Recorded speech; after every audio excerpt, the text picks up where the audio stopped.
if you haven't watched part 1, please exit out of this video, go watch that one, and then come back to this one. Not that you can't watch them separately, but it's a part 2 for a reason. So go ahead and do that. I'll link it below so that you can access it easily. But I wanted to do a part 2 just to give some practical steps that can be done to help someone, possibly help someone, or just get them in the process of getting the help that they need. These are not exclusive, like, oh, this is the only thing that you can do and this is the only things that will work. Obviously, everyone is different and every situation is case by case, so everyone is going to need different things. But I just wanted to highlight some stuff that can be done and give some advice on how to handle these situations as best you can. So first and foremost, like I said in the first video, check on the people around you and the people that you love. Be kind to people, truly, honestly. Checking on people is not going to be the end all be all for everyone. Some people truly just need a friend. Some people really just need to know and to feel like there's someone in their corner, that there's someone there that hears them, that sees them, that cares for them, that loves them. And that's really all that they need, someone that's going to listen to them, and that will help them tremendously and get them through their tough times. So that's why I think it's important. But even if that's not all someone needs, it is a great starting place, because like I said in the first video, not everyone is going to exhibit signs. Not everyone is going to reach out and let you know that they are struggling. So it's important to still check on people, whether it's, oh, this is really all that they needed, or that is just your starting place. I want to also say that it's really important to know your own limits. Know when a situation is above you and beyond you, because you can be a great friend, check on them constantly, be an ear to listen, a shoulder to cry on, someone who is in their corner, constantly loving and supporting them as much as you possibly can. But some people just need more help.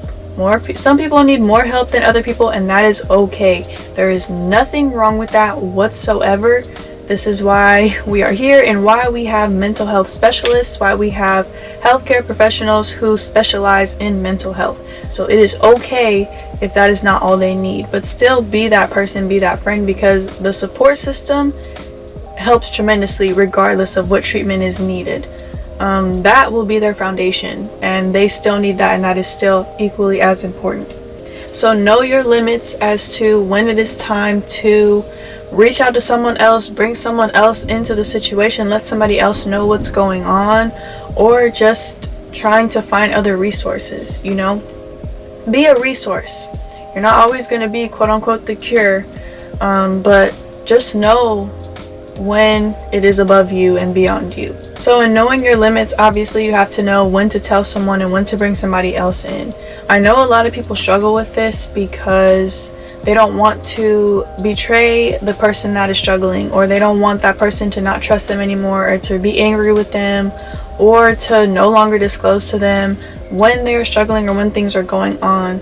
But honestly, like, as much as that sucks, and obviously none of us want anyone to be angry at us or not trust us or anything like that, as much as that would suck, someone being angry with you versus them getting the help they need, it sucks. It does not feel good, obviously, but you know, as one of my good friends said, sometimes you have to choose life for somebody that is unable to choose life for themselves, and you just have to know when to do that. And some people may be like, well, how am I supposed to know? If there is nothing you can do, or if you've been doing the best that you can, doing everything that you possibly can in your power, and things aren't working or things aren't getting better, it's time to bring somebody else in, or it's time to help that person find other resources. You can still be supportive, but just know that your limit has been reached and they need more. Obviously, that scenario of bringing somebody else in is super hard, it's difficult, and it doesn't feel good, but you have to do what you have to do. At the end of the day, someone's life is at stake. So, you know, sometimes we just have to get out of ourselves and our own feelings in order to help somebody else. And you know, there are a lot of stories of people who have attempted suicide or have struggled with mental health that initially felt betrayed when that happened, but then afterwards, once they either did not successfully end their life, or after they received the treatment that they needed, were extremely thankful that that person did more for them than they could do for themselves. So, you know, most of the reactions you're going to get are probably going to be anger and hurt from that person because they feel like you betrayed them, or they feel like you went behind their back to do something that they asked you not to do. But at the end of the day, it shows that you care and that you love that person and that you want what's best for them, and that you're choosing life for them when they cannot choose life for themselves. So some people need therapy or counseling. There are so many different types of therapy and so many different areas to get therapy in. Some people may want faith-based therapy or counseling, and other people just may want regular therapy or counseling. Even if, you know, like I said, you've been supported, you've been doing everything that you can, but it's just not working, you know, you can still be a resource and help that person find what they need. You can start with therapy and look at places that offer therapy or that have a psychologist, a psychiatrist, or just a mental health specialist, and go there. You can look on the internet for different places depending on your location and find the different types of therapy that there are. There is behavioral therapy, there's cognitive therapy, there's counseling. You know, there's so many different types of things that can be done, and that's out there. You just have to seek them. My church actually offers counseling and therapy within the church. You don't even have to be a member of it, and it's faith-based. So, you know, if somebody wants specific faith-based counseling or therapy, you know, look at a local church or a church that they attend to and see if those resources are offered. Also, there are specific, you know, therapy clinics that offer faith-based therapy. So just look out there and see what there is and develop a resource list for yourself and for that person, because it may help somebody else too. So just keep that handy. For some people, counseling and therapy is where it ends and they don't need anything else, but for other people, they need more than that. So some people need medication, you know, just like our bodies. When we get injured or something is going on or it's out of whack, we go to the doctor. We should treat our brain the same way. You know, sometimes our brains have chemical or hormonal imbalances that affects how we think, how we feel, how we go about our days, our personality. Like, so much stuff happens in our brain, and like I said in the first video, your brain is the most powerful thing you possess, and literally scientists don't even understand half of it still to this day. So there's just so much going on, and your brain is almost everything besides your heart, which keeps obviously everything going, but your brain houses everything, so you have to take care of it. Your mental health is so important, and if it's not in good condition, go to the doctor just like you would any other injury or illness going on. Because whether it's depression, whether it's anxiety, whether you're struggling with suicidal thoughts, ideations, attempts, or anything like that, if you're struggling with bipolar disorders or don't even know that you have it or something like that, go get yourself checked out. You may need medication, and there's nothing wrong with that. You know, there's so many negative stigmas behind medication and mental hospitals. I mean, obviously in movies we see, you know, I guess you could say like worst case scenario, or just like different spins on what a mental hospital looks like, but you have to remember that those are movies, and just because you need medication or just because you need to go to a mental hospital does not mean that you're crazy, or that, I mean, obviously something is going on with you, but that doesn't mean that something is wrong with you. And so if you need those things, if you need more than just a friend or just counseling and therapy, then that's okay. Seek the help that you need, or help somebody get the help that they need, even if they're in denial and don't want to accept stuff. Giving them that resource and just being there for them and supporting them and encouraging them to do what's best for them can do wonders and can potentially save their life. So some people need medication, and like I said, I feel like it's not even a worst case scenario, but in a lot of people's mind, the worst case scenario would be a mental hospital. And again, there's that stigma. You're crazy, something's wrong with you. Like, why would you need to go there, da, da, da. Or there's a lot of people that are just in denial or just refuse to, like, I'm never going to a mental institution, a mental hospital, like, I don't ever want to do that, da, da, da, da. But sometimes you just need it.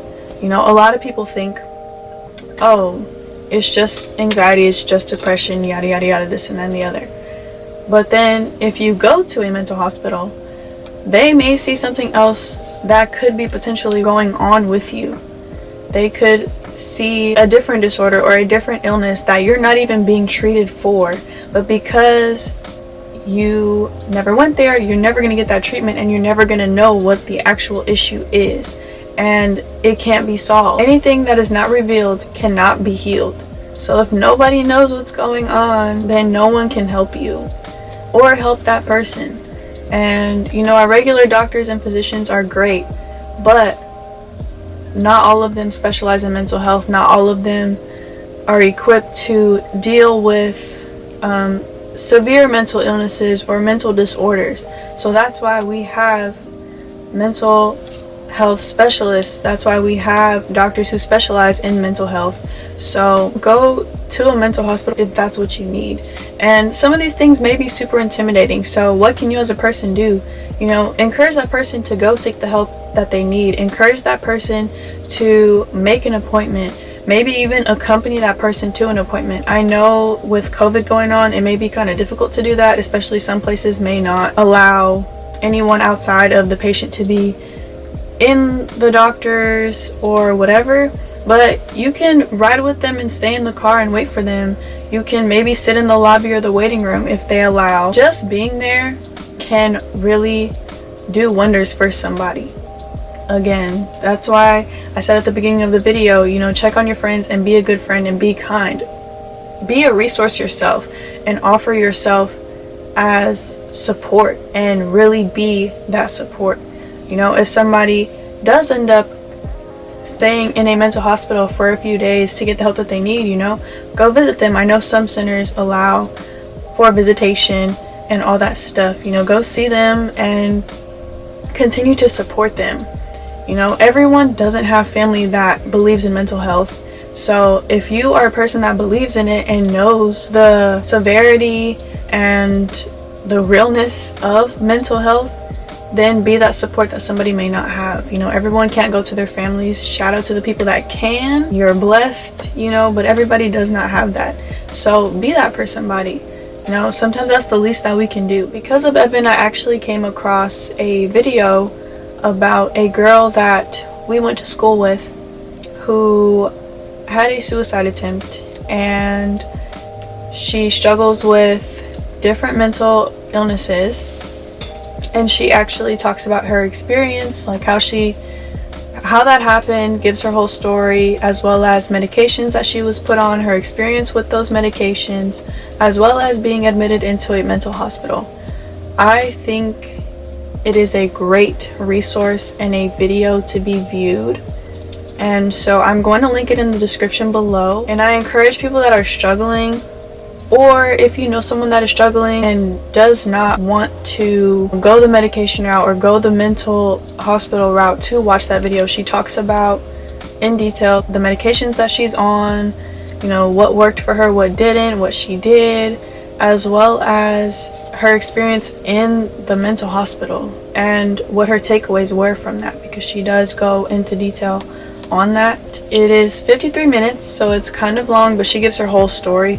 So of course it's not going to be a 5-minute video, but it's worth every minute, and I really do feel like it's a great resource for anyone that needs it or knows somebody that may need it. You know, we need to break the stigmas of medication being bad, of mental hospitals being bad, or a place where only crazy people go, or, you know, just anything else. Because mental health illnesses and disorders, as she said in the video, does not discriminate on what your status is socially, what you got going on in your life, the success and all that stuff. Like, she talks about what illnesses and disorders she struggles with and her diagnoses. Check out that video if you think it would be beneficial for you. Like I said, I'm going to link it in the description, and I'm also going to link other resources as well. Again, this wasn't just, oh, this is what you have to do. They're just suggestions and things that can help. I hope this video was informative, and I hope that together we can just help each other, really support each other, be better friends, be kinder people, and really just battle these battles together. I also wanted to say that just like the body of Christ, each one of us has a role to play, and every single role is important. Whether your role is to check on someone, or your role is to be the support system that someone needs, all of these roles are all equally important. You know, we can't help someone get to the doctor if we're not even there for them as a friend, or if nobody ever checks on them and knows what's going on. And vice versa, if we're being a good friend, you know, if we never recommend or encourage that they go seek other help or more help beyond what we can offer, they're never going to get the help that they need and really get the treatments that are going to actually help them get through what they're going through. So all of us are equally important. Just like your body and just like the body of Christ, you need every part of you to function properly and fully to the best of your ability. So don't minimize any one part. Obviously, like I said, some people need more help than others, and that's okay. But every part of that process is just as important. That's all I really have to say. If you have any other suggestions, please comment them down below. If you have any experiences you want to share, comment them down below. Like I said, in every video I link my socials, so if you need someone to talk to or you want to talk more in depth about some stuff, or if you have any video ideas that you think I should cover and research, then let me know in the comments below. Anyways, thank y'all so much for watching. Again, I hope this was helpful and resourceful, and I hope that through this we can help somebody else, or I hope this helps someone else as well. But please like, subscribe, share, all that good stuff. As usual, thank you so much for watching and supporting. I really appreciate it. So thank you so much. Y'all have a great day as usual. Be blessed, be safe, stay up always.